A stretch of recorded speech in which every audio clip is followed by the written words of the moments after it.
a fi Belaetho ydw i, a thair mlynedd yn ôl, dechrauais i astudio fan hyn am brifysgol Caerdydd. A nawr fy mod i wedi graddio, heddiw fi'n dod yn ôl i siarad i fyfyrwyr a rhoi tips nhw i fyfyrwyr newydd. Es i 11 myfyrwyr Caerdydd i gwrdd â thair myfyrwraig, Elin, Manon ac Esyllt, i ofyn sut oedden nhw'n teimlo cyn dechrau yn y brifysgol. O'n i'n nerfus iawn hefyd, achos o'n i'n mynd i'r rhywle newydd, ddim yn gwybod bod fi'n gwneud ffrindiau, pethau fel la. A mae fe'n gam enfawr, so o'n i'n gyffroes iawn, ond cyffroes yn mynd mas. Pa fath o beth oedd yn poeni chi cyn symud yma?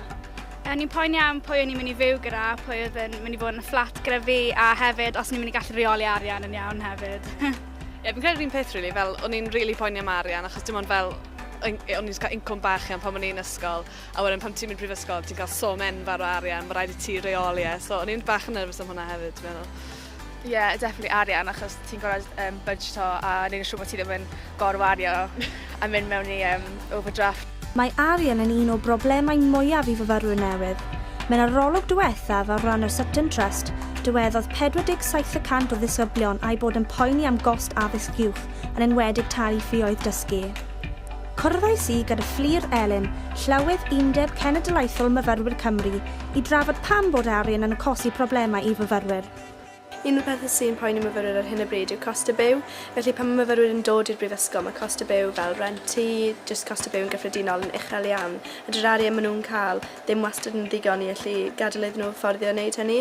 Felly mae lot o myfyrwyr gorfod cymryd swyddi sydd weithiau'n gallu bod yn anodd pan maen nhw hefyd yn trio gwneud gradd. Yn ôl Which University, dywedodd 39% o fyfyrwyr fod cyllidebu yn fwy anodd na maen nhw wedi disgwyl, tra bod 1 rhan o 5 wedi mynd mewn i'w gordddrafft. Ond, yn ôl y merched yma, mae ymdopi gyda phroblemau fel arian yn rhan o fywyd myfyrwyr.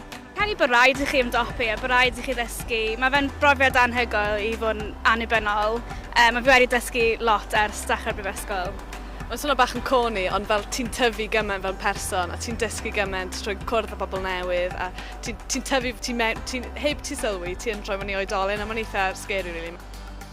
Ac os dych chi dal yn poeni am bethau ar ôl dechrau brifysgol, mae Fflir yn dweud bod na ddigon o help ar gael. Un o'r llefydd gorau iddyn nhw fynd yw i undeb y myfyrwyr nhw, felly bydd gyda pob myfyriwr sy'n mewn prifysgol undeb myfyrwyr. A maen nhw'n llefydd gwych i allu cael cyngor, i allu cael help, a i allu cael cymuned ble mae pobl eraill sy'n meddwl fel nhw. Beth yw'r peth gorau am fod yn fyfyrwyr? Creu ffrindiau newydd, dod yn mwy annibynnol, fi yn person llawer yn fwy hyderus nawr ers dechrau'r brifysgol. Rhyddid mwyn yn beth ti sy'n cael dewis beth ti'n mwyn wneud. A hefyd, mae bach yn cheesy, ond fel dod nôl adre. Ti'n sylweddoli faint sy'n gen ti pan ti'n dod adre, ti'n cael bwyd mam a ti'n cael catre. Ti'n mwynhau mwy achos chi'n gwneud beth chi'n moyn wneud fel dim yn yr ysgol chi'n gorfod wneud maths a gwyddoniaeth a pethau fel la, ond chi'n gallu wneud yn union beth chi'n moyn wneud a dewis mwy o beth chi'n wneud fel modulau a stwff, mae'n jyst yn well. Os ydych chi'n gallu rhoi cyngor i fyfyrwyr newydd, beth ydych top tips chi? Cael ei ffeindio balans da rhwng mwynhau a gweithio, achos mae'n bwysig i wneud y ddau, a peidio bod yn rhy nerfus hyd yn oed mae fe'n galed, jyst i trio bod yn hyderus.